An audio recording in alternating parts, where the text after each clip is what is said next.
anything big that would happen, I would always take a moment and I'd just remind myself, all right, I was evicted when I was 14. We were kicked off the island. We couldn't live in Hawaii. Had no place to live. A lot of shit happened. Then when I moved to Nashville, I was arrested multiple times by the time I was 16 years old. I would remember that, and it allows me then to be present in the moment and understand, holy, the stuff I have around me right now, this is the shit that I dreamed of when I was a kid. I am here. I played for University of Miami, played for great teams. Warren Sapp, Ray Lewis, they were my teammates. They were balling. Warren Sapp was playing tight end that time. I was starting defensive tackle. Yeah, they moved him over to D-line. And he looked at me, he's like, yo, dude, I'm gonna take your spot. I said, you ain't taking my spot. He said, I'm gonna take your spot. I said, no, you ain't. We battled, and he took my spot. Now you can imagine how that with me, because there goes my opportunity. He went in, switched to defensive tackle, lit the world on fire. Well, what that did, it crushed me, it crushed my dreams. I had a piss poor senior year, zero production, no NFL, no combine invite, nothing. Finally went to the CFL, Calgary Stampeders, making $250 a week Canadian. Now I had to send that home to my wife at that time. Had no money. So I remember that. I got cut from Canada. My dad, in his pickup truck, came down 4 o'clock in the morning, picked me up in Miami from Tampa. We lived in a little apartment in Tampa. He drove down in his little pickup truck to Miami to get me when I was cut from the CFL. And I thought, well, I leave home like you guys left home. I'm ready to tackle the world, to get after it, achieve my dreams and goals. Crushed by 22, 23 years old. Now I got to move back in with my mom and dad. I played on great teams, though. Wait a second, this is not supposed to be my future. I'm supposed to be in the NFL right now. I'm supposed to be making a lot of coin and buying my parents, buying me, taking care of my wife, but it never happened. So I pulled out my wallet. I thought, well, let me see how much money I had. I opened it up. I had a 5, a 1, and change. Well, at least I rounded up to $7. But I thought, God, ain't this a bitch? I got $7 in my pocket. Where the f do I go now? What do I do? I can't go back to CFL. The point comes where you hear that voice, big run's over. You're done, right? So I heard that voice. So as Coach was saying, man, I hold on to that. I'm telling you, my back is up against this mother. We laugh, we joke, we have a good time, but my back is still up against this mother. I do not forget it. What this also helps me do, and again, it works for me, is at some point, you gotta be tired of not being number one. You have to be, and you gotta play angry, and I play angry. Now, I'm cool and calm with my approach, and when I step out on my field, which is a set, or, you know, like, there's some, and you're always gonna have haters, and haters are like, well, God damn, man, how many movies are you gonna make, or how much shit are you gonna do? Like, you do a lot of shit. I say, yes, it's my ambition. Of course, why not? I could do it, yeah. I love what I do. And not only that, but in what world do we not work every day? My back is up against this thing, you know, and I started to play angry, by the way, and I still play angry.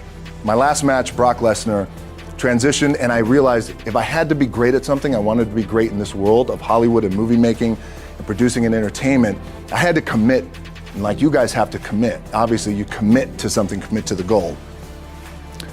So I quietly retired. 2 years later, I thought, what did I do with my career? Because my movies were not doing well. I was written off. I was like, it was around 2006, 2007. I was like, I left, I pulled a Jim Brown. I left when I was on top, like number one in the wrestling business, and I left. It was a ballsy, gutsy, some call it stupid move, but I had to commit and I had to follow what was in my gut. What helps me is to keep the hard times in the front of my mind, because it allows me to go into these big moments that I've worked my ass off, and you guys have worked your ass off. It allows me to go into these big moments with a different perspective. What it also does for me, and again, this is what works for me. Like, my back is up against this mother. Every day, it's against this fucking wall. But it's up against this mother, because it's what I believe in. And when my back is against this mother, then there's nowhere to go. But that way, that's it. Doesn't mean you don't smile. Doesn't mean you don't laugh and joke, right? You're happy. I'm happy. I'm a happy guy. But when it comes to business and when it comes to executing, it's up against this. And I got to go that way. And I don't give a who is in front of me. They're not going to stop me. The key for me was, where does it start? What's the anchor? What's the anchor? So I could have all these ambitions, and you guys have all these ambitions, which is great. It's important. I'll play this role, you'll play that role. I'll execute this thing, and it'll come out this summer. You guys will execute this thing during the summer, right, when it's time to really put in a lot more work. But the key with me is just always finding what the anchor is. And the anchor is getting up at 4 o'clock in the morning every day before anybody else and grounding my thought process is in the no one will outwork me. No one. I love and I respect you guys. Motherfucker won't outwork me. All starts with this. 2 hands, putting it to work.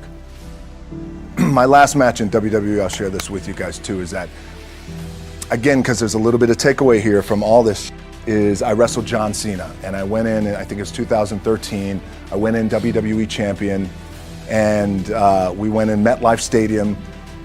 We had a record-breaking attendance, which was amazing that night. We accomplished our goal. So I wrestled with John Cena. We had 45 minutes planned for the match. It's nonstop, go, right? So your conditioning is tested. And at that time, I wasn't full-time in WWE. I was just doing these spot matches where I was still shooting G.I. Joe, I think, or Pain and Gain at that time. It was Fast and Furious 6 in London. Had to travel in the ring, get all my ring work in, travel back to shoot Fast and Furious, then back, WWE Raw, doing those shows. The big build up to WrestleMania against John. We get to MetLife Stadium. It's a big night. This is it. It's game night, right? It's championship night for me. 45-minute match planned out. There's no cut. There's no, all right, well, let's pick it back up tomorrow. You know, it's go time. It's just like you guys in a game. At the 15-minute mark, bang! I feel something pop. I'm like, boom! What the I'm laying there, and both of us are out. I said, oh, fuck, something's going on. And I stick my hand, now there's 85,000 people, right? And we're just laid out like this. I kind of roll over, I stick my hand down in my trunk just to see, I want to make sure that there was no bone sticking out. So if there's no bone sticking out, what the something just happened. Referee comes over and he's like, Rock, you all right? I'm like, yeah, I think I'm all right. I said, I get up, I go to step, and I can't step. I can't do this. I have to use my leg like momentum. I gotta do that. So now in that moment, and you guys are gonna have these moments, you probably already had them already, where you're in the game and you're in the thick of things, and you gotta make a decision. What I gotta do? I'm gonna stay in the game, committed to the team, I committed to my team, the whole entire roster, right? So I could tell the ref says, are you okay? And I have one moment. In this moment, it was a defining moment. I could either tell him, no, I'm done. He gives the signal, match is over. Or, let's keep going. We have this decision. And I said, no, let's keep going. I said, how much time is left? He's like, 32 minutes. I'm like, okay. Rest of the whole match, couldn't move, doing everything like this. I'm getting scared because I'm thinking, man, well, what happens if I pinch something or something like, you know, I don't know, your mind starts fucking with you in the moment. There's 85,000 people, your adrenaline's rushing. Thinking, man, what happens if I'm gonna lose my leg or some shit like this, if I've just done something to my artery? Final move of the match is his big finishing move. And I remember I'm getting up and I'm turning like this because I have to fall into him. He's gonna hit me with his big finisher. I remember turning into John and he says, and I remember thinking to myself, God, please don't let this be too bad. Just take care of me. Take care of me. Bang!